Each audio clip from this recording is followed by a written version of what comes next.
Bonjour, c'est très impressionnant de vous voir tous et toutes ici. Merci beaucoup d'être venus. J'espère que vous n'avez pas été trop contraints et forcés par vos professeurs d'histoire géo. Je ne vous vois pas très bien, mais est-ce que ceux et celles qui écoutent la radio peuvent lever la main? Ça m'intéresserait de savoir déjà à qui je m'adresse. Ah, quand même! Ah ouais, si, quand même! Il y en a pas mal. Et ça compte si c'est vos parents qui écoutent le matin au petit déjeuner que vous êtes obligés. Hein. Voilà. Bon, si vous pouvez préserver cette habitude. Et plutôt radio publique ou pas? Service public, radio publique, France Inter, France Info, France Culture, France Bleu. Ok, pas mal, pas mal. Bon, mais je suis très contente. Je me présente, donc Julie Gacon. Moi, je n'ai travaillé que dans le service public de la radio depuis longtemps, depuis que j'ai 19 ans. Parce qu'après le bac, je me suis inscrite une année à la fac à Lyon. Je viens du département de l'Ain. Je me suis inscrite une année à la fac à Lyon en médiation culturelle parce que je ne savais pas du tout ce que je voulais faire et il fallait un petit peu y voir plus clair. Je ne sais pas si vous vous sentez un peu plus au clair que je ne l'étais à l'époque. En tout cas, j'ai fait une école de journalisme à Tours. Et pour ceux qui peut-être s'intéressent au métier du journalisme et de l'information, sachez que c'est très important de regarder si les écoles sont reconnues par la commission de la carte de presse, parce que c'est comme ça qu'ensuite vous avez des stages, des alternances éventuellement dans des médias, il y a des contrats, des partenariats qui sont signés. Donc moi j'ai fait cette école-là à Tours juste après cette fausse année de fac à Lyon. Il y a quelques écoles qui sont comme ça gratuites. C'était un IUT, on disait l'IUT de Tours à l'époque, maintenant ça doit s'appeler École de journalisme de Tours. Bon bref. Voilà, j'étais donc tourangelle pendant 3 ans et mes premières armes de radio, je les ai faites à France Bleu Touraine. À l'époque, ça s'appelait encore France Bleu. On avait des émissions étudiantes, on allait le week-end piger. Enfin, c'était très, très formateur. Et puis à la fin on m'a demandé de parler un petit peu de mon parcours pour celles et ceux qui sont intéressés par le métier, donc je vous raconte un petit peu. J'espère que ça ne sera pas trop rébarbatif. Mais après l'école de journalisme, j'ai été prise en stage à France Inter. Et alors, je n'avais absolument jamais mis les pieds à Paris à 19 ans. Donc j'étais morte de trouille. Surtout que le premier jour, on nous dit, vous savez, vous allez faire des reportages pour le 13h, il faudra aller en voiture, je ne sais pas où. J'étais complètement paniquée. Voilà, stage à France Inter où les journées sont parfois complètement hallucinantes. On vous appelle à 4h du matin parce que Nicolas Sarkozy, à l'époque, venait de produire un texte sur l'immigration en France. Donc, est-ce que tu peux venir pour le journal de 8h ouvrir sur ce texte? J'avais jamais travaillé sur la question. Enfin, tout est un petit peu fou. Oui, d'accord, vous cherchez un taxi dans la rue, en bas de chez vous, vous arrivez à France Inter, vous faites un papier comme vous pouvez. Et puis 2 heures après, on vous envoie sur les Champs-Élysées parce qu'il y a une boutique Free qui s'est fait cambrioler. Bon, très bien. Donc, on va voir la boutique Free qui s'est fait cambrioler. Et puis après, on vous dit, est-ce que tu peux profiter de la moto du technicien pour aller sur le boulevard Barbès, voir s'il reste des maillots de l'équipe de France, parce qu'il y avait une Coupe du Monde. Bon, ok, très bien. Et puis la journée se termine à 4h du matin. Elle a commencé à 4h, elle se termine le lendemain à 4h, parce qu'entre-temps, vous apprenez que Arnaud Klarsfeld, qui était un avocat qui murmurait à l'oreille de Nicolas Sarkozy sur sa politique de l'immigration à l'époque, a été pris en otage par des sans-papiers chez lui, et on vous demande d'y aller. Et pareil, vous dites, bon, d'accord, et vous y allez. Et comme j'avais 19 ou 20 ans à l'époque, il y avait un cordon de sécurité autour de l'immeuble d'Arnaud Klarsfeld, mais on pensait que j'étais juste une petite habitante de l'immeuble, donc j'étais la seule à être entrée avec mon micro et à arriver chez Arnaud Klarsfeld, où il y avait plein de personnes qui lui préparaient à manger pour lui dire on veut nos papiers. Enfin, tout était un petit peu, était un petit peu lunaire, mais c'était très très formateur. J'ai vraiment adoré ce stage. Et peu à peu, pour ceux qui connaissent un petit peu, enfin, je ne pense pas que vous connaissiez le fonctionnement, je vous le dis en 2 mots. À Radio France, quand vous voulez travailler, soit vous êtes journaliste et vous devez d'abord intégrer un planning où vous êtes une sorte de CDD où on vous envoie partout dans des rédactions, que ce soit en local ou dans des rédactions nationales, soit vous intégrez les programmes. C'est un autre statut, vous êtes intermittent du spectacle, mais là, vous avez des émissions. Et moi, à l'époque, j'étais toute jeune, j'avais 19 ans, on commençait à me demander, non, 20, je sais plus, 21 ans, on me demande de faire les flashs le week-end sur France Inter. Je parlais très vite. Je retrouve aujourd'hui des bêtisiers de l'époque où je parlais là, je parle un peu vite d'ailleurs ce matin, parce que je suis un peu stressée de vous voir tous.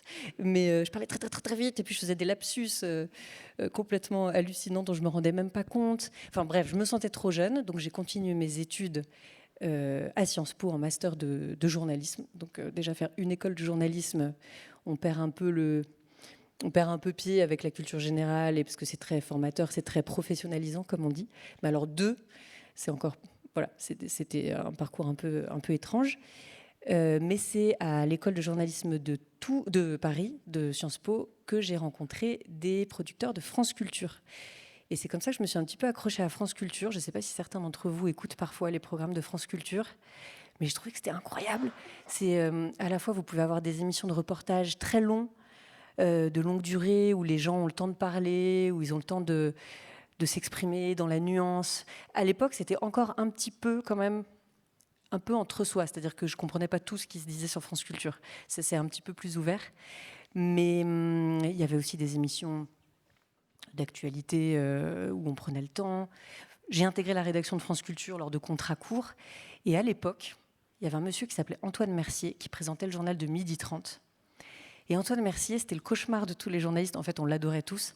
Mais parce que quand on arrivait le matin en conférence de rédaction et qu'on disait, bah voilà, on pourrait, dans le journal de 12h30 ou celui de ce soir, on pourrait parler de ça, ça, ça. Et à chaque fois, il vous regardait et vous disait, pourquoi ? Pourquoi on parlerait de ça ? Et en fait, il nous poussait à défendre la raison pour laquelle on pensait qu'il fallait qu'on parle d'un sujet, ou pour la raison pour laquelle on pensait qu'il ne fallait pas parler d'un sujet, parce que parfois, on écoutait un peu ce que faisaient les confrères et les consoeurs, France Inter ouvrait sur telle ou telle actualité, et nous, on trouvait que ce n'était pas le rôle de France Culture d'ouvrir, par exemple, sur, je sais pas, une tempête en France qui, quand je dis nous, c'est pas forcément moi, mais certains journalistes de la rédaction pensaient que c'était pas forcément le rôle de France Culture d'ouvrir sur une tempête en France qui avait ralenti le trafic, quoi, ou parfois qui avait fait des gros dégâts quand même. Pourquoi c'est pas à nous ? Pourquoi ? Et en fait, quel que soit le sujet qu'on proposait de faire ou de ne pas faire, ils nous demandaient de nous justifier. Ça nous faisait des sueurs froides. C'était un pourquoi. Et puis on s'engueulait. C'était des conférences de rédaction où on s'engueulait. C'était toujours très respectueux. C'était pas des engueulades dont on sortait en pleurant, mais parce qu'on n'était pas d'accord. Et ça m'a complètement séduite. J'ai trouvé que c'était ça le rôle des journalistes. Je suis très modeste par rapport à notre rôle. Je pense qu'il faut être... la qualité première, c'est la rigueur, la modestie. Mais voilà, au moins là, on savait qu'on ne pouvait pas dire de conneries, quoi. Ou alors, si on le faisait, au moins c'était une décision qui avait été pesée et sous-pesée. Ce qui fait beaucoup de bien dans un monde où tout va très vite, où les chaînes d'information en continu n'ont pas beaucoup le temps de réfléchir. Font très bien leur travail par certains aspects et parfois se plantent parce que ça va trop vite, il faut remplir l'antenne tout le temps, il faut parler de tout. Voilà, donc moi j'ai été très séduite par France Culture, je me suis accrochée pour y rester. J'ai intégré ce qu'on appelle donc les programmes en 2011, donc ce sont les émissions. Donc c'est plus journaliste, vous pouvez plus prétendre à un CDI, vous pouvez plus prétendre à la carte de presse. Vous êtes au programme, donc c'est très bizarre, c'est un statut étrange. Mais c'est génial parce que donc les programmes de France Culture, ce sont donc les émissions. En quelques mots, on m'a confié assez vite une émission de reportage en France qui s'appelait Sur la route. Et si je vous en parle, c'est parce que je pense que ça a vraiment nourri ma façon de travailler encore aujourd'hui, même si je ne travaille plus du tout en reportage en France, mais sur l'actualité internationale. Donc Sur la route, c'était une émission, j'ai fait ça pendant 4 ans, une émission nomade, 15 000 kilomètres au compteur de la petite voiture de Sur la route chaque année, sans compter les déplacements en train depuis Paris jusqu'aux grandes villes ou préfectures ou sous-préfectures pour rejoindre ensuite notre lieu de reportage. Chaque semaine, en fait, j'étais avec mon collègue Yvon Croisier, qui est réalisateur, et on partait sur un sujet qui nous intéressait. On était vraiment nos propres rédacteurs en chef. Je ne me rappelle pas avoir rendu de compte à qui que ce soit à l'époque, ça a quand même un peu changé, sur ce que j'avais envie de faire, où j'avais envie d'aller et pour donner la parole à qui. Donc c'était une émission où tous les mardis ou mercredis, on prenait la route pour aller avec un peu de naïveté comme une politesse et beaucoup de modestie aussi et d'humilité. On allait voir des gens qui n'avaient jamais parlé dans un micro la plupart du temps, encore à l'époque, et qui, sur une chaîne d'information nationale, nous parlaient de, alors j'allais dire de leurs problèmes, mais pas forcément, parce qu'on n'allait pas voir les usines que quand elles ferment, on n'allait pas voir les banlieues que quand elles se soulèvent, on n'allait pas avoir... On voulait juste donner le pouls de la France telle qu'elle va et telle qu'elle est, au moment où on y était, sans prétention non plus de documentaire. On ne pouvait pas, on était là 3-4 jours. C'était des instantanés de la France sur des sujets.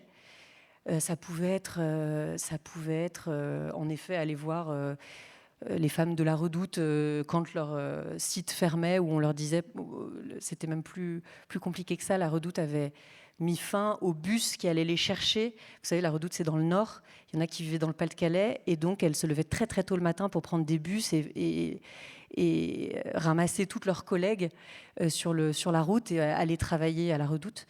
Et la Redoute avait mis fin à ce bus, qui était une façon très tordue de dire à ces personnes qu'elles ne voulaient pas qu'elles continuent à travailler. Donc ça avait été difficile pour elles, mais ça pouvait être aller, ça pouvait aller à la Ricamarie dans la banlieue de Saint-Étienne avec des éducateurs de rue qui nous racontaient le plaisir qu'ils avaient à travailler avec les jeunes qui faisaient les gros bras mais qui mangeaient des petits filous, je me rappelle, et qui étaient très drôles. Et ça pouvait être aller voir un chanteur de bal populaire dans le Puy-de-Dôme, près de Clermont-Ferrand, qui était à lui seul un sociologue de sa région. Il pouvait raconter les soirées avec les Chanonettes. Il s'appelait Alain Chanon.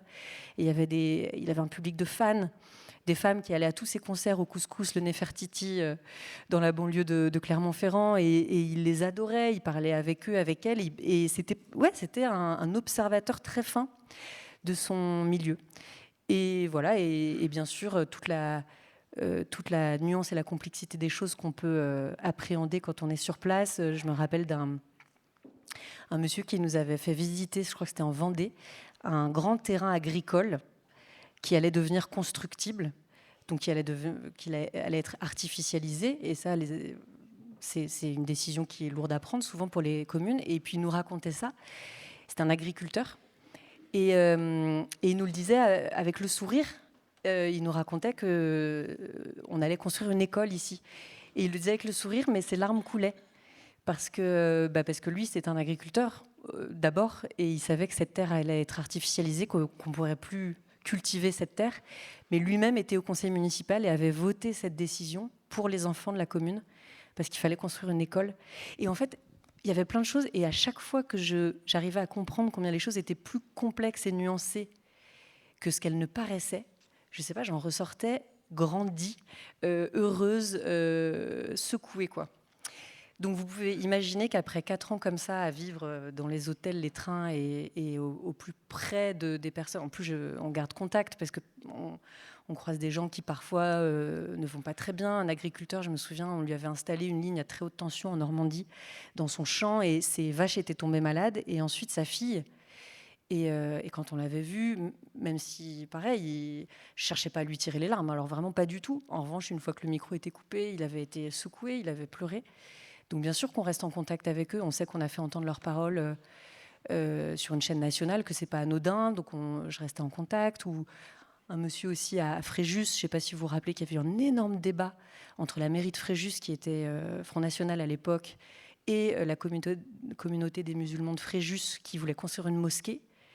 Et on y était allé sur le chantier de cette mosquée, ce qui n'était pas forcément une bonne idée. Je voulais faire une émission sur comment aujourd'hui on construit des mosquées, parce qu'en France, parce qu'un sociologue m'avait raconté que justement les communautés musulmanes qui construisaient des mosquées faisaient en sorte d'être les plus discrètes possibles, choisissaient les pierres locales, enfin faisaient en sorte de faire aucun bruit, de rester les plus invisibles possibles.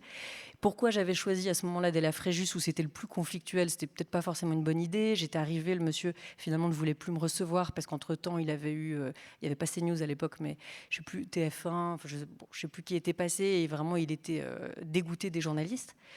Il nous avait testés, il nous avait fait rester dans le froid pendant 3 heures. Il soufflait un vent là-bas à Fréjus, il faisait super froid. On était restés dehors à discuter avec des gens, puis finalement il était venu, il a dit allez d'accord, je vous fais le tour du chantier. Il avait fait le tour du chantier et pareil, je sais pas, un moment il était ému parce qu'on passe devant des gens qui étaient en train de faire la prière dehors, il faisait super froid, ils n'avaient pas encore, la mosquée n'était pas érigée encore. Il avait été très ému et on avait passé son témoignage quasiment intégralement, c'est-à-dire qu'on avait dû tourner un quart d'heure et on avait dû passer 13 minutes, quoi. Il faut savoir que c'est quelque chose qui était très important pour nous, c'était que si on sait qu'on va diffuser la parole de quelqu'un sur 10 minutes, on l'enregistre pas 40 minutes. C'est malhonnête pour moi de faire ça. Donc il faut y réfléchir avant. Alors certes, ça veut dire qu'on ne va pas ouvrir le micro dès qu'on arrive, on frappe à la porte, comme on entend parfois dans des documentaires qui ont plus le temps. Mais au moins, on sait que la personne se reconnaîtra, qui que ce soit, que je sois d'accord avec elle ou pas. En fait, son propos, cette personne doit reconnaître son propos à l'antenne. Donc voilà, donc ça c'est une première expérience qui est vraiment très, très, très formatrice. Mais vous imaginez bien qu'après 4 ans comme ça, le jour où on m'a reçu dans le bureau de la direction à France Culture, je savais déjà que l'émission allait s'arrêter, faute de moyens, et qu'on m'a dit que j'allais faire une émission d'actualité internationale. Je me suis bloqué le dos en direct dans le bureau de la directrice. Je ne pouvais pas imaginer. C'est-à-dire que déjà, pendant 4 ans, j'avais absolument pas suivi ce qui se passait dans le monde. J'étais déjà... moi, 6 jours sur 7, je travaillais sur cette émission, passer des coups de fil, trouver les personnes qui vont nous accueillir, trouver les trajets. Enfin, c'était un travail à plein temps. Et puis, j'avais l'impression que la politique internationale, mais c'était trop loin de mes centres d'intérêt. Je perdais cette humanité. J'avais l'impression d'abandonner les gens que j'avais rencontrés pendant 4 ans et tous ceux que je m'apprêtais à rencontrer l'année d'après, puisque l'émission s'est arrêtée quand même assez brutalement, même si on avait des signaux. Donc ça a été très difficile au début. Et je me disais, mais je ne comprends pas l'intérêt de la politique internationale. Ça ne m'intéresse pas. Ce qui m'intéresse, c'est ce qui se passe déjà autour de moi, à commencer par là, et puis le reste, on verra. En fait, assez vite, je me suis rendu compte que tout était lié, mais ça, vous le savez mieux que moi.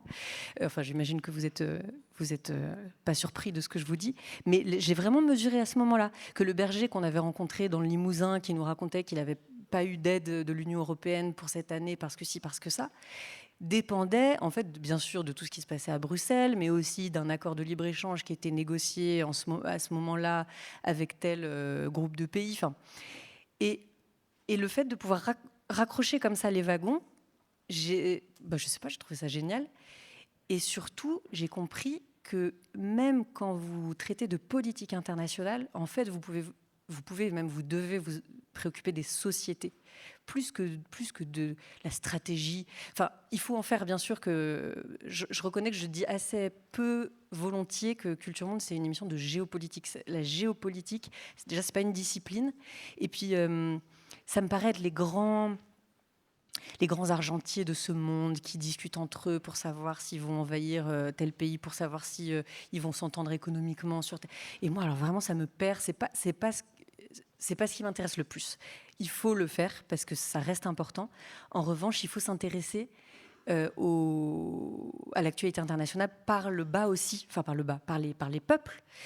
Et à Culture Monde, alors, j'ai d'abord fait une émission qui s'appelait Les enjeux internationaux. Ça s'appelait une émission, même si c'était un entretien de 12-13 minutes, très tôt le matin, en direct, où j'arrivais à trouver tous les jours des chercheurs et des chercheuses qui voulaient bien se réveiller très tôt et parfois venir même en studio à 6h45 pour, sur 12-13 minutes, évoquer un sujet d'actualité internationale. Mais peu à peu, c'est pareil.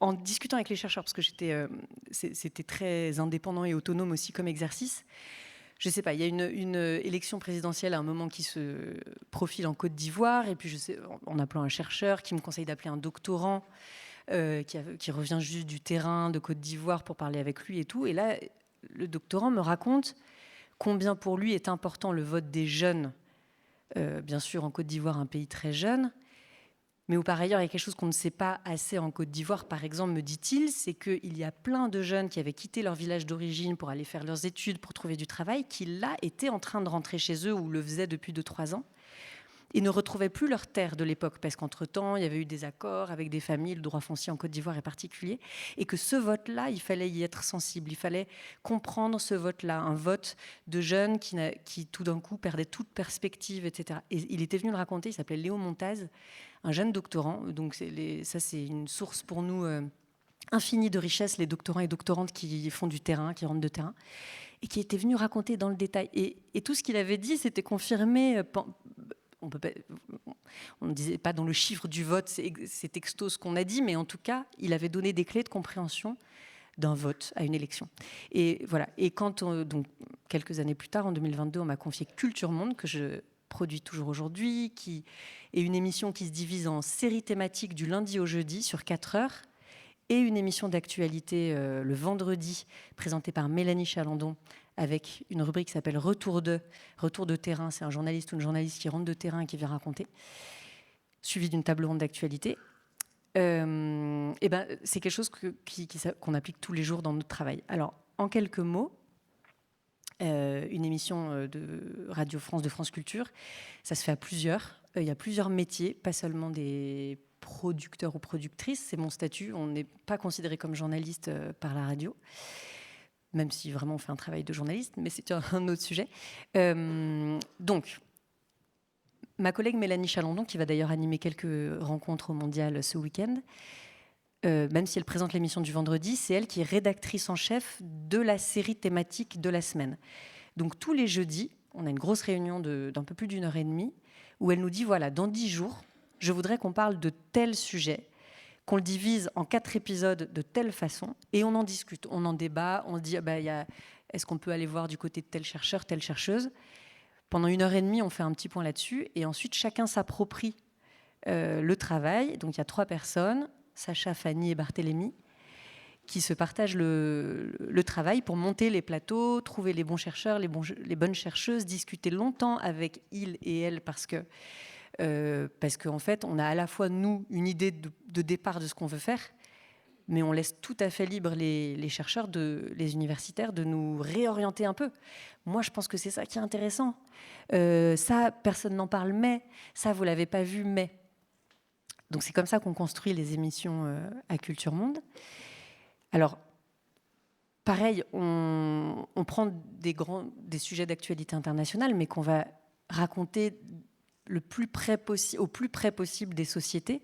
Là, on a fait une série, c'est très rare, on ne l'a jamais fait, de 8 épisodes, donc sur 2 semaines, sur les grandes manifestations, les grands soulèvements populaires qui ont lieu, qui ont commencé en septembre, même parfois un petit peu avant, dans plusieurs pays que vous avez dû suivre, que ce soit au Maroc, à Madagascar, au Népal, qui est un peu l'exemple que citent d'ailleurs beaucoup de jeunes dans tous ces pays, qui se revendiquent de la génération Z, même si en fait dans chaque épisode, les invités nous ont toujours dit, qui étaient spécialistes du pays dont on parlait, génération Z, c'est un petit raccourci. En fait, oui, ce sont beaucoup des jeunes, mais parce que ce sont des sociétés jeunes.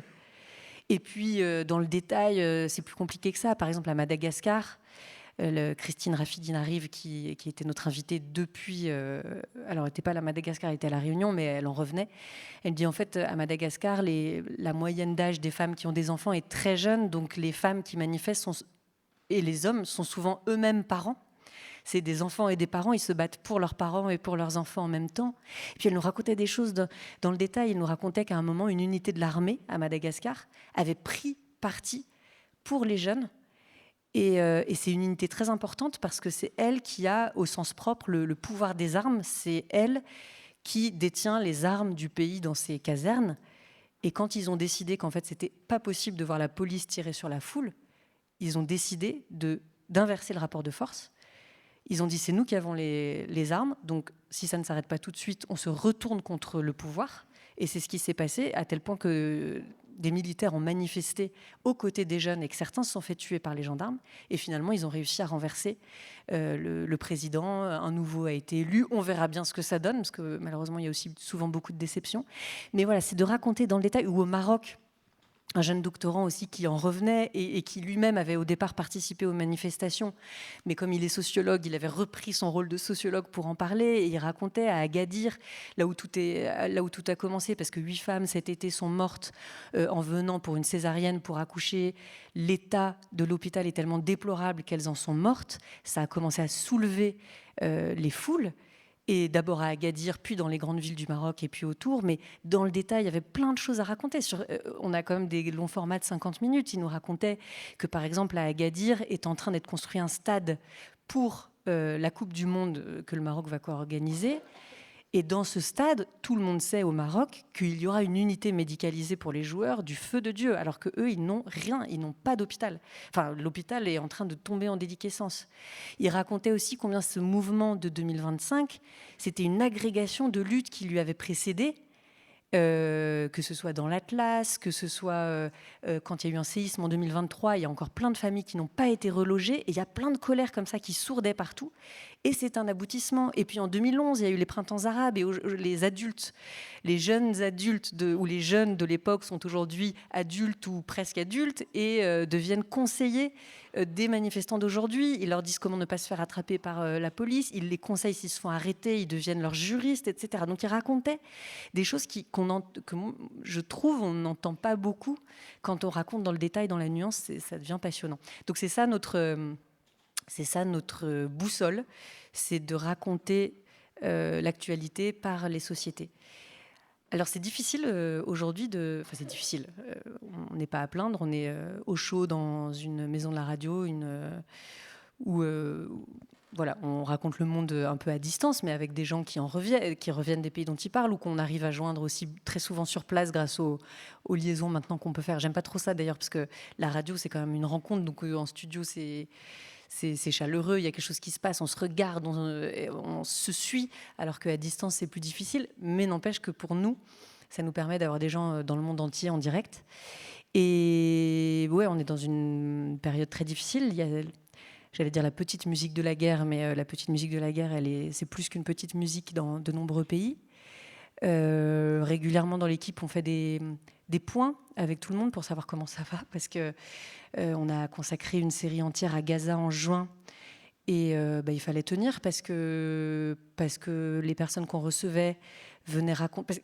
Pareil, une série sur Gaza, on choisit de la faire, comme on a 4 épisodes, on choisit à la fois des angles un petit peu surplombants, mais aussi beaucoup des angles de terrain. Et on avait par exemple un épisode qui s'appelait Raconter Gaza, ou les visages et les voix de Gaza, je ne sais plus, mais notamment il y avait un réalisateur palestinien qui venait raconter des Gazaouis qu'il connaissait bien, qu'il avait suivis pour une petite série documentaire qu'il avait faite d'abord pour les réseaux sociaux et ensuite pour un film plus long, où il nous racontait ce monsieur qui fait des marionnettes, qui fabrique des marionnettes avec ce qu'il trouve pour les enfants, ou ce dentiste qui soigne tous les enfants des camps de réfugiés. Enfin, et surtout, on se dit, quand on fait 4 épisodes sur Gaza, on ne va pas chercher autant sur plein de sujets. On n'est pas une émission de débat. On essaye de raconter. On essaie plus de raconter et de comprendre. Mais bien sûr qu'il y a des sujets qui sont très clivants, et on le voit aujourd'hui dans le débat public, et ça c'est quelque chose qui nous affecte aussi beaucoup, la montée, c'est pas que la montée, la présence maintenant bien ancrée des populismes, la banalisation des discours racistes. C'est quelque chose qu'on entend, dont on essaie de se préserver le plus possible et d'être juste honnête dans la façon dont on parle. Donc bien sûr, quand on fait une émission sur Gaza, on ne cherche pas à avoir dans tous les plateaux un éditorialiste israélien qui va nous dire son point de vue sur Gaza. Ils n'y vont pas, donc ça n'a pas de sens. Mais il faut s'accrocher parce que les auditeurs sont à l'affût, des deux côtés d'ailleurs. Hein. On a fait une série sur Israël aussi pour la commémoration du 7 octobre 2023, où il s'agissait aussi de raconter comment une société pensait ses plaies tout en étant quand même dans le déni de ce qui se passe à Gaza, donc avec que des invités israéliens, mais très critiques de Benyamin Netanyahou. Et à chaque fois, comme ça, c'est pendant 1 heure, une concentration extrême pour que tous les mots soient pesés, pour que tout le monde s'y retrouve, pour que notre boussole, ça soit, je ne sais pas comment le dire, de façon un peu moins grandiloquente, mais l'humanisme et le droit international, c'est notre seule boussole. C'est pas évident, mais on est encore préservé de la petite musique dont je vous parlais. À France Culture, à Radio France, à France Culture, on se bat pour ça, pour que la parole soit dans la longueur, pour qu'on aille dans la nuance, dans la complexité des choses. Je regarde juste l'heure parce que je sais qu'à un moment, ma montre ne marche plus. Donc je ne sais pas du tout quelle heure il est. Je sais que je dois vous donner la parole à un moment. Est-ce que quelqu'un peut me donner l'heure, s'il vous plaît? Je suis désolée. Très bien. Merci. Très bien. J'ai encore 5 minutes et puis je vous... Merci beaucoup. Et je ferai passer le micro. Donc, désolée. Voilà. C'est la petite pause en attendant. De la même façon, pour continuer à dire combien pour moi c'est important de raconter les choses par le bas, mais en fait ça se prête pour tous les sujets. je vous ai accordé cette petite seconde de pause, mais ceci dit, vous aurez vraiment la parole dans 5 minutes, si vous voulez bien. Enfin, moi, je serais très contente que vous ayez des questions, des remarques et qu'on puisse échanger, même si vous êtes très nombreux, mais on va essayer. Sur ce que je vous disais sur regarder les choses le plus près possible des sociétés, à tous les niveaux, c'est possible. Raconter, par exemple, les grands projets. Pour vous donner une idée des séries qu'on a faites récemment, alors on a fait une série sur les cartes maîtresses du monde, en écho à la... C'était pas fait exprès, mais il se trouve que vous avez en ce moment au lieu unique une exposition sur les cartes que vous pouvez d'ailleurs visiter, ou sur 4 heures aussi, on racontait la complexité d'établir des cartes, de les lire. Sur la question de l'immigration, par exemple, une géographe venait nous expliquer comment la façon dont vous dessinez, dont vous représentez sur une carte les flux migratoires ou les parcours migratoires, en fait, ça change totalement la perception des lecteurs. Vous ouvrez une carte et vous voyez des grosses flèches rouges partout qui viennent des pays du nord de l'Afrique. Et si dans un autre journal, vous voyez une carte avec des flèches beaucoup plus petites, parce que l'échelle de base, enfin la façon dont on va dessiner un même nombre, on ne prend pas la même épaisseur d'emblée, on décide de partir sur un trait de ligne beaucoup plus fin, une autre couleur que le rouge, et peut-être parfois raconter un parcours individuel qui ne va pas montrer un flux, mais qui va montrer qu'une même personne peut avoir à s'arrêter en plusieurs points, peut avoir des difficultés dans telle région, peut avoir à déposer sa demande d'asile ici pour se retrouver ensuite là, etc. C'est plus du tout la même perception. Donc, l'importance de la façon dont on fabrique les cartes. On a fait une série, donc je vous disais, en 8 épisodes sur les grandes mobilisations, sur Israël après la commémoration du 7 octobre 2023. On a quelque chose sur les grands projets aussi, pour vous dire à quel point je trouve passionnant de raconter les choses depuis le terrain. On a une doctorante, pas doctorante d'ailleurs, une chercheuse qui était venue nous raconter comment dans les grandes villes du Golfe, les grandes monarchies du Golfe, où on imagine des villes incroyables, dont vous avez peut-être vu les annonces sur les réseaux sociaux, parce qu'ils sont très forts pour faire des vidéos. Neom, par exemple, cette ville qui est censée être une sorte de tube où on voit sur la vidéo de promotion une jeune fille qui vole dans Neom, et tout est magnifique, il y a beaucoup de plantations alors qu'on est vraiment en intérieur, que tout est climatisé. En fait, la personne nous racontait d'abord que ce sont souvent des projets qui finalement n'aboutissent pas, parce que la seule chose qui intéresse les monarchies du Golfe, c'est de présenter un projet qui va attirer des fonds internationaux. Et une fois qu'ils auront les fonds internationaux, ils en feront autre chose. Et c'est pas de construire la ville qui finalement les intéresse, ou ils vont faire des petits bouts par-ci par-là. Mais surtout, ce qu'elle nous racontait, c'était la nostalgie des gens qui vivent dans ces pays et qui voient disparaître au fur et à mesure des bâtiments avec lesquels ils ont grandi, alors qu'ils peuvent être des bâtiments qui étaient eux-mêmes très modernes à l'époque où ils ont grandi il y a 10 ans. Je sais pas, une fontaine avec des sortes de pierres hyper kitsch qui a été rasée aux Émirats Arabes Unis, par exemple. Elle nous racontait, en fait, les gens, ils racontent leur nostalgie de ces moments-là. Et c'est vrai que moi, au départ, quand je regardais ces annonces pour les grandes villes du Golfe, j'ai jamais pensé que ça restait quand même quelque chose à raconter aussi humainement, que ça modifie la perception que les gens ont de la ville, ça modifie leur rapport à la vie quotidienne. Voilà. Et ça, à chaque fois qu'on fait des choses comme ça, je trouve que si dans chaque émission, à un moment, on se dit, ou vous, auditeurs, vous dites « Ah ouais, j'y avais pas pensé », voilà, moi je trouve qu'on a gagné notre pari. Ça ne m'intéresse pas que soient répétées à l'antenne des choses qu'on a déjà tous lues dans la presse écrite ou sur les réseaux sociaux. Donc c'est vraiment avoir des chercheurs et des chercheuses qui sont au plus près du terrain.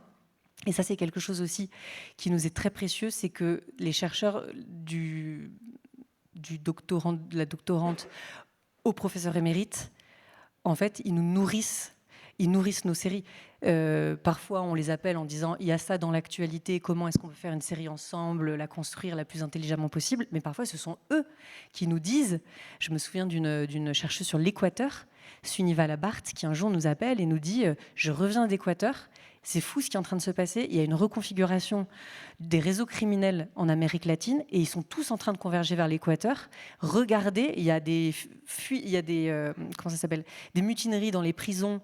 Il y a des trucs à raconter, je suis en train d'essayer de comprendre les rouages. Laissez-moi un mois et je viens vous le raconter. » Et ben, on lui a laissé un mois pour bien comprendre ce qui était en train de se passer, appeler ses contacts. Elle avait vraiment passé du temps sur le terrain. Et ben, ensuite, on l'a invitée et elle est venue nous raconter pendant 1 heure ce qui était en train de se passer en Équateur. Et on l'avait lu nulle part. Ce sont vraiment nos ressources.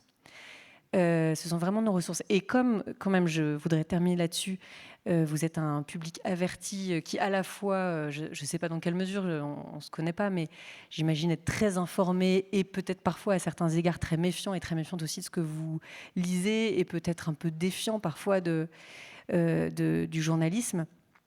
Sachez aussi que je pense que c'est notre rôle d'avoir tout ça en tête. Quand on arrive dans une émission... Enfin, moi, quand j'arrive à l'antenne, par exemple, une émission, quand on a fait la série sur Israël, je sais très bien qu'une question se pose dans des réseaux que je vais qualifier de complotisme. Mais en fait, j'aime pas dire ça parce que ça met vite une étiquette et en réalité, c'est toujours aussi un petit peu plus compliqué que ça. Mais je sais qu'il y a des gens qui sont très virulents contre le gouvernement israélien et qui affirment sur les réseaux sociaux que l'armée israélienne, le 7 octobre 2023, a également tué des Israéliens, que dans le bilan des plus de 1200 morts qu'il y a eu des attentats du 7 octobre du Hamas, il y a aussi des gens qui ont été tués par l'armée israélienne, selon une doctrine qu'on appelle doctrine Hannibal, qui est une doctrine tacite dans l'armée, non écrite, mais qui aurait été appliquée ce jour-là. Je trouve pas ça idiot, moi, de poser la question en fait, à un chercheur ou une chercheuse. On sait que cette doctrine a déjà été appliquée, on sait qu'elle existe. Après, libre au chercheur, à la chercheuse de me le raconter, il y a une façon de poser les questions. Je ne suis pas là, la doctrine Hannibal. Alors, voilà, je pense que c'est grave, c'est une question grave et c'est une question importante qui engage un État qui, par ailleurs, a déjà beaucoup tué. On ne peut pas poser la question à la légère. Donc, la question est posée. Je ne sais pas ce que vous en pensez, je pense qu'il y a une façon d'intégrer dans notre questionnement, y compris sur le service public de la radio, des choses qu'on voit. Attention, je ne suis pas en train de vous dire que je pense qu'il faut opposer à des personnes qui viennent défendre des valeurs d'humanisme, par exemple, y compris à Gaza, qu'il faut opposer des arguments trumpistes, sous prétexte de n'être que dans la contradiction. Pas du tout. Je pense qu'il y a des questions qui méritent d'être posées, même quand à l'origine elles émergent de milieux qui n'ont plus du tout confiance dans la presse. Et ça, moi, mon rôle, c'est vraiment de les garder avec nous le plus possible. Des gens qui n'ont plus confiance dans les médias, c'est de dire, restez encore un petit peu avec nous. Ne basculez pas totalement du côté obscur. Il y a des choses à entendre et à comprendre encore avec nous. Et je conclurai en disant que on reçoit quand même beaucoup de mails d'auditeurs et d'auditrices tous les jours auxquels je m'attache à répondre. Et je vous assure que ce n'est pas une mince affaire parce que ça prend du temps et que certains sont... heureusement, les mails qui sont adressés à Culture Monde sont toujours polis, sont plutôt en général très sympas, parfois pas. Mais je pense qu'il faut répondre à tout le monde et surtout à ceux qui ne sont pas contents d'ailleurs. Parfois, ça engage dans des discussions sans fin auxquelles il faut mettre un terme parce que sinon on ne s'en sort plus. Mais en tout cas, c'est important d'entendre les auditeurs et les auditrices qui n'ont pas toujours tort, contrairement à ce que certains pensent. Et la plus belle récompense que j'ai eue un jour, c'est justement sur la série qu'on a faite sur Gaza en 4 heures. Il y a une auditrice qui m'a écrit un très long mail pour me dire qu'en écoutant cette série, elle avait changé d'avis. Et je ne sais pas quelle était sa position de départ, je ne sais pas quelle est sa position d'arrivée. Elle le disait très gentiment, donc je pense plutôt qu'elle disait qu'elle avait été très touchée par ce qu'elle avait entendu et qu'elle avait envie de défendre le droit international à Gaza. Et en fait, juste en 2025, quelqu'un qui vous dit qu'elle a changé d'avis, je trouve ça incroyable. Donc voilà, je pense qu'il faut se battre pour continuer à ce que des personnes ne restent pas dans leurs convictions, chacun dans son coin, convaincu d'avoir raison sur une chose, mais qu'on arrive tous à faire bouger un petit peu les lignes comme ça en faisant un peu changer d'avis des gens. Voilà, c'était ce que j'avais envie de vous dire. Merci.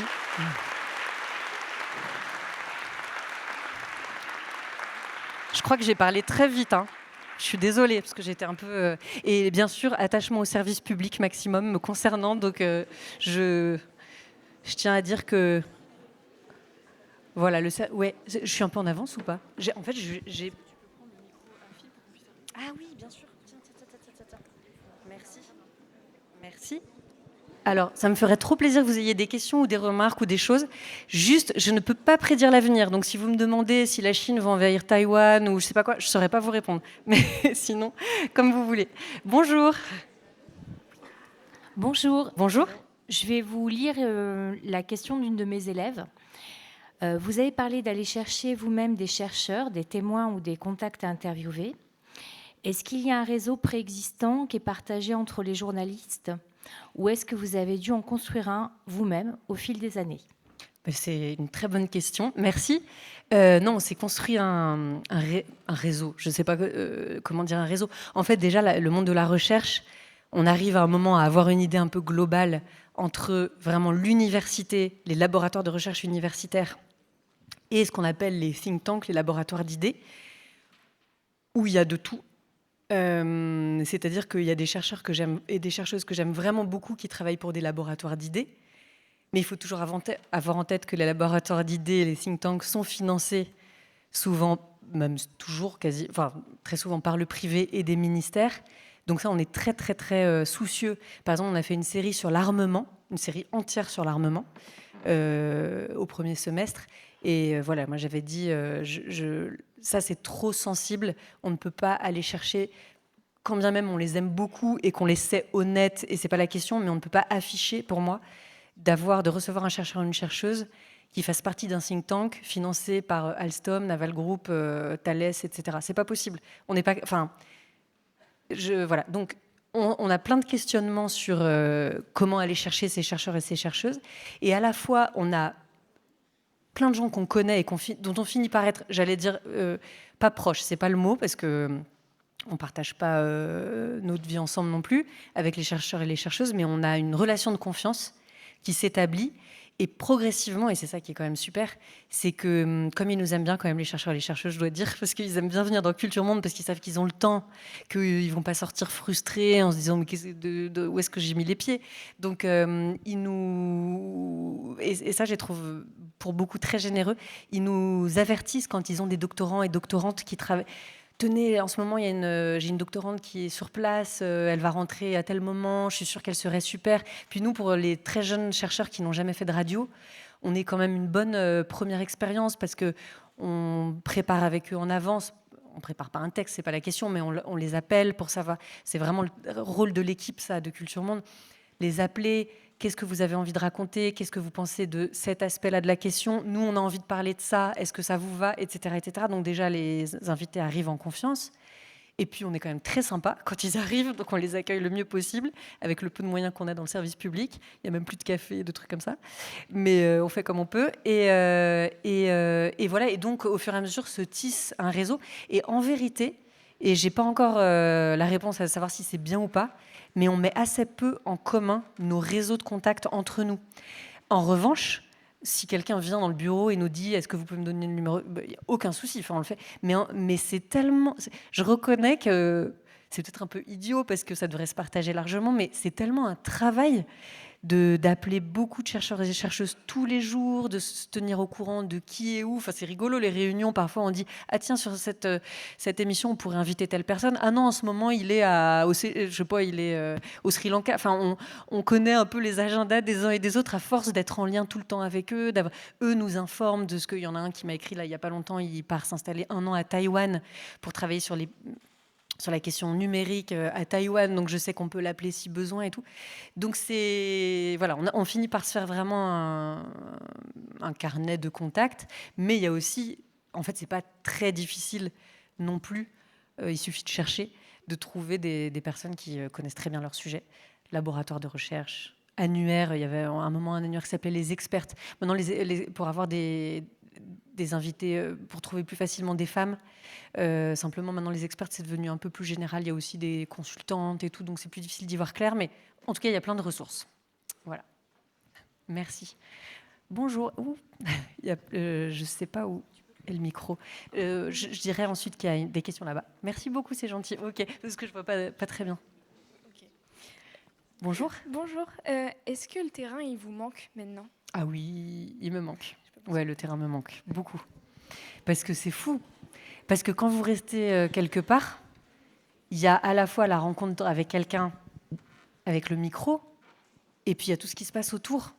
Et moi, je trouve que souvent, quand on restait 3-4 jours sur la route, on faisait des entretiens.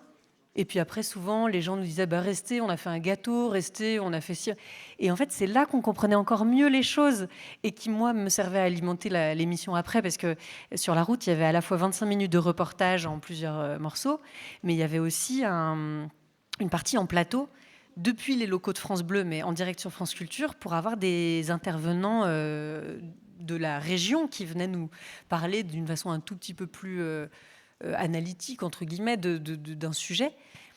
Et tout ce que j'avais pu entendre hors micro me servait à alimenter la discussion aussi. Mais ça, je trouvais ça extraordinaire. Et puis, c'est riche, humainement. Moi, je pense que je serais morte si j'avais continué, tellement c'était... moi, je me souviens d'avoir rencontré... On pouvait aller dans le Massif central, comme près des frontières, comme à Valenciennes, à Brest ou dans le Var. Mais, par exemple, on avait fait une émission sur la frontière luxembourgeoise. Et on avait rencontré un très vieux monsieur. Je crois qu'il avait 95 ans. Et on m'avait raconté qu'il voulait m'expliquer son expérience de la guerre.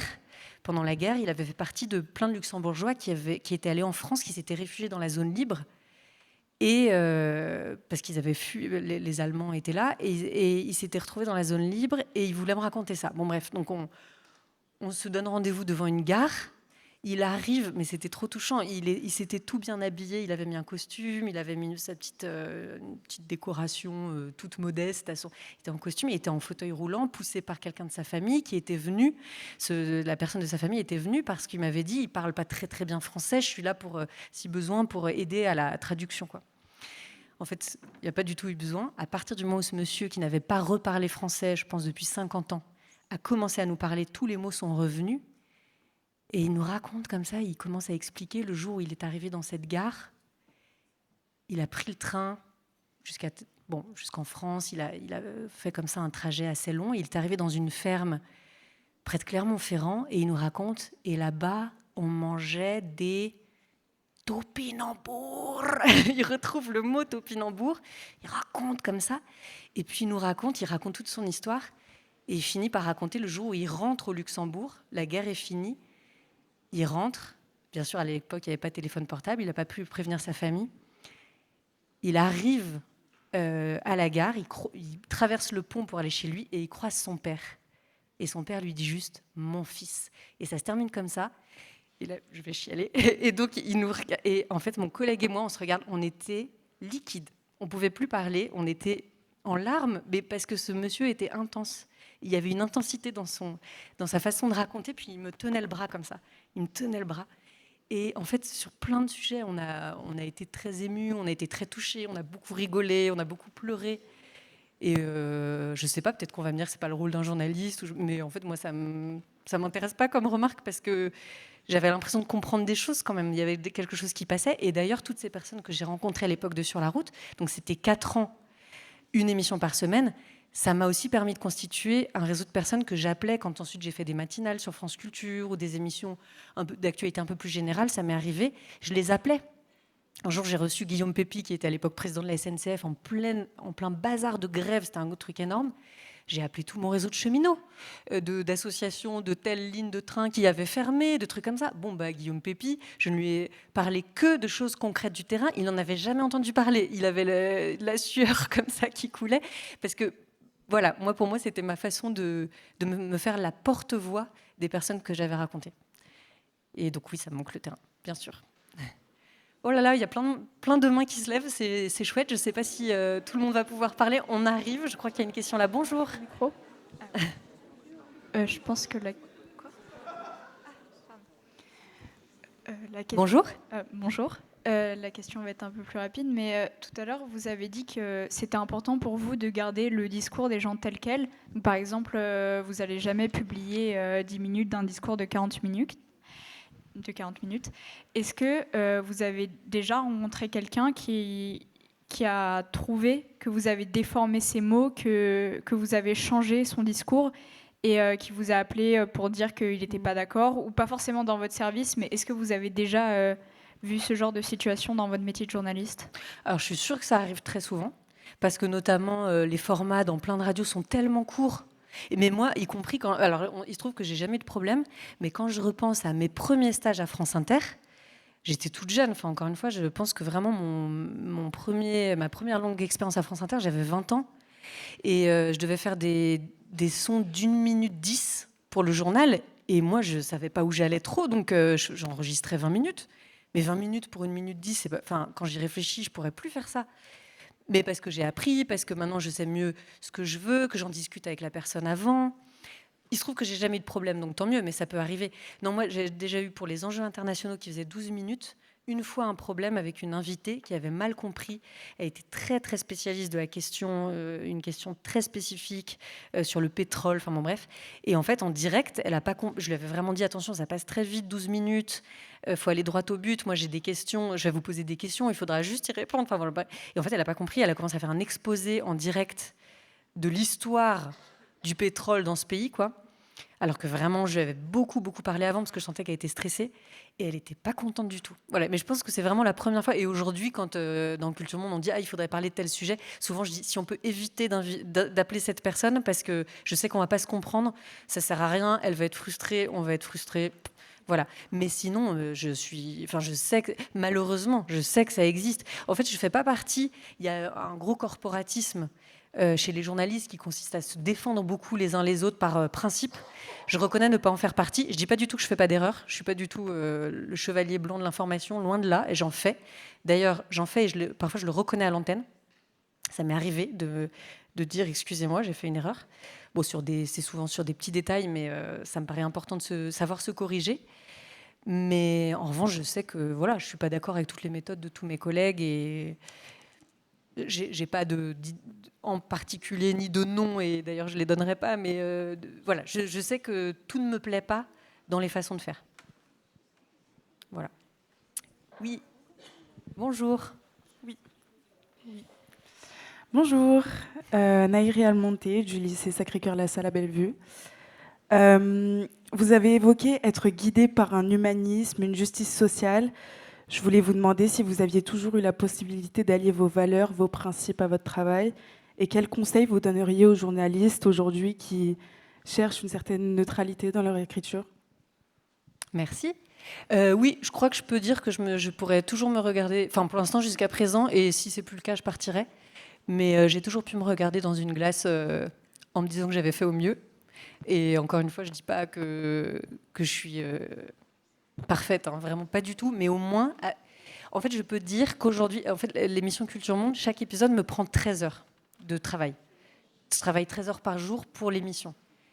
C'est à la fois beaucoup et c'est rien du tout. Quand vous imaginez que je vais parler d'un pays dont souvent je ne savais même plus où il était sur la carte la veille, et que je vais inviter des gens qui travaillent dessus depuis parfois 2 ans, mais souvent plus depuis 10, 20, 30 ans. Mais au moins, je sais que chaque mot est pesé. Ça ne veut pas dire non plus que pendant le direct, je lis quelque chose que j'ai préparé, mais j'ai tout en tête quand j'arrive et j'ai suffisamment préparé, et on a suffisamment préparé collectivement avec l'équipe pour pouvoir se dire qu'on a fait au mieux. On a fait au mieux. Je sais que vous ne pourrez pas me prendre en traître là-dessus. Je suis ermite, je ne sors pas. Je me consacre à mon émission. Après, l'émission est du lundi au jeudi. Donc, j'ai quand même quelques moments où je peux penser à autre chose. Mais l'émission est un sacerdoce, comme l'était Sur la route. C'est ma vision de mon travail. Après, chacun, encore une fois, il met ce qu'il veut et ce qu'il peut, surtout, parce qu'il faut pouvoir se permettre ça, d'être entièrement consacré à son travail. Mais moi, c'est ça qui me plaît. Et donc, oui, des valeurs, oui. Oui, encore une fois, un mort est un mort, en fait, pour moi. Donc, je ne sais pas, j'ai entendu un jour... Qui est-ce qui a dit, il n'y a pas longtemps, que les morts gazaouis, c'était quand même pas pareil que les morts israéliens, je ne sais plus. Mais en tout cas, ça n'est pas possible d'entendre ça dans Culture Monde. C'est impossible. Voilà. Et en revanche, vous avez employé un mot de neutralité. Quel conseil donner pour les journalistes qui veulent s'assurer une certaine neutralité? Je ne suis pas sûre que c'est... En fait, en ce moment, on a des grands débats à la radio sur ce que c'est que la neutralité, sur ce que c'est que l'impartialité, l'objectivité. Et ça crée des débats très... à mon avis, on rentre dans une période compliquée. parce que, je vous passe les détails des décisions, etc., mais en gros, suite à une décision du Conseil d'État, et surtout une commission d'enquête dirigée par Éric Ciotti qui vient de se mettre en place sur le service public, il est question de s'assurer que le service public de l'audiovisuel est impartial. Or, personne ne sait exactement ce que ça veut dire impartial. Et moi, par exemple, dans Culture Monde, je suis sûre de mon fait. Pour moi, notre impartialité vient du fait qu'on se base sur le droit international et l'humanité, c'est-à-dire, encore une fois, un mort est un mort. Mais est-ce que je suis sûre que les membres de cette commission d'enquête partagent mon avis ? Est-ce qu'eux ne pensent pas que parfois on devrait être à gauche, parfois on devrait être à droite ? Je ne sais pas ce que ça veut dire. Ça, pour nous, c'est assez inquiétant de voir se profiler une sorte de flicage pour savoir si on a une couleur politique. Parce qu'en fait, moi, je pense que personne ne peut savoir pour qui je vote, même si beaucoup d'auditeurs entendent qu'il y a une volonté de je sais pas, j'allais dire de rendre hommage à tous les morts, ça veut rien dire, mais en tout cas, à chaque fois, qu'une guerre est une guerre et qu'il n'y a pas de guerre juste. Voilà. Donc, pour moi, c'est une forme d'impartialité. Pour d'autres, ça ne l'est pas. Donc ça, c'est un débat qui, à mon avis, est devant nous de façon un peu sévère, parce que c'est CNews en fait qui a amorcé la chose. Je crois que c'est Reporters sans frontières qui a porté l'affaire devant le Conseil d'État en disant c'est pas possible que des chaînes comme CNews puissent aussi ostensiblement afficher un parti pris d'extrême droite. Donc ça partait d'une bonne intention, sauf que maintenant ça va viser tous les médias, cette façon de contrôler l'impartialité, et qu'on ne sait pas jusqu'où ça peut aller. À la BBC, ils ont déjà été confrontés à ce sujet, ça a donné lieu à d'intenses débats. Je pense que nous, on va aller dedans assez vite. Oui. Bonjour. Bonjour. Je voulais savoir, c'est quoi votre meilleur souvenir en tant que journaliste ? Ouf. Attendez, je réfléchis. Mais il y en a plein. Non, il y en a plein. C'est vraiment les rencontres, ça c'est sûr. Il n'y a pas d'autre. C'est pas du tout pareil de rencontrer quelqu'un chez elle ou chez lui et en studio, ça c'est sûr. Mais après, franchement, un meilleur moment en tant que journaliste, ça peut être parfois un silence. Hein, je vous promets. Parfois, vous êtes en studio et un silence s'installe suite à l'écoute d'un témoignage.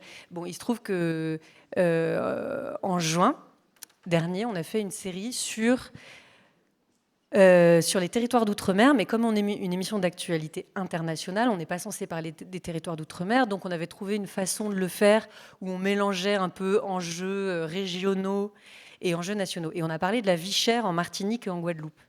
Au début de l'émission, on entend une vieille dame, parce qu'on a les émissions s'ouvrent par une série de 3 sons qui donne un peu la couleur de ce qu'on va entendre, enfin la tonalité de ce qu'on va entendre sur le reste de l'émission. Donc l'émission commence avec une vieille dame qui crie. En général, moi, les gens qui crient à la radio, ça me crispe un peu. Mais cette dame, elle crie avec un truc qui sort de son cœur, quoi, et elle raconte.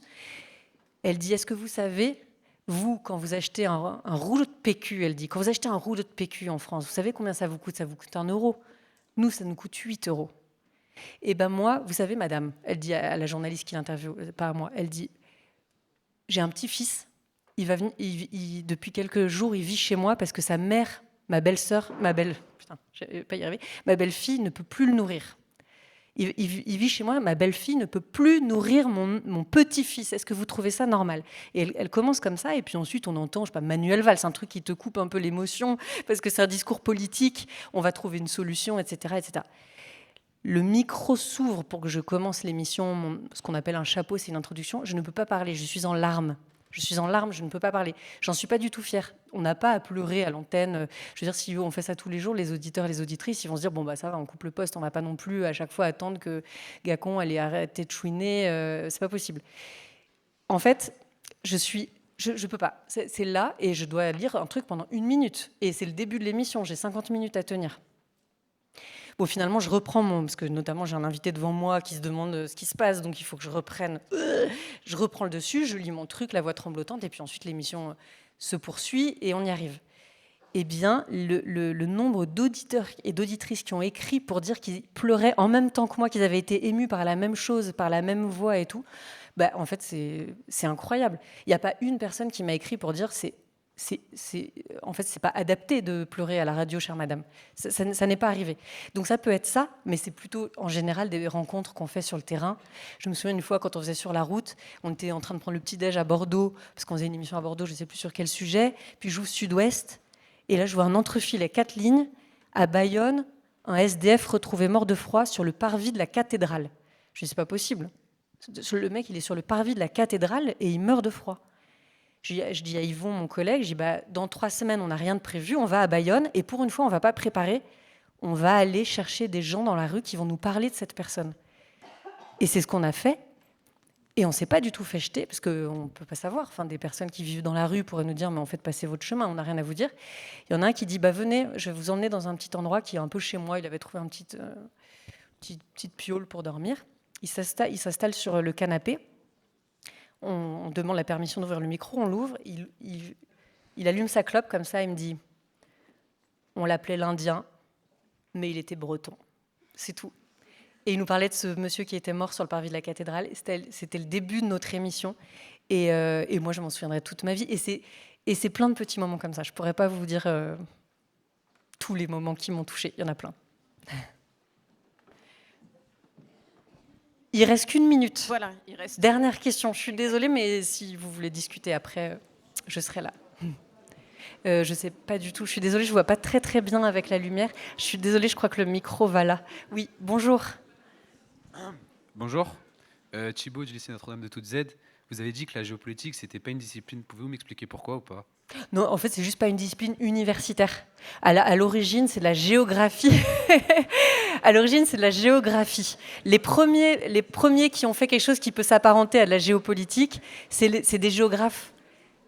Yves Lacoste qui a dit les cartes, la géographie, c'est le prolongement de la guerre, ou je ne sais plus quoi exactement. Bon, vous connaissez mieux sa phrase que moi, sans doute, je ne me rappelle plus exactement. Mais en fait, la géographie en tant que telle, ça n'est pas une discipline universitaire. Il n'y a pas de chaire de géopolitique, il n'y a pas de... C'est tout.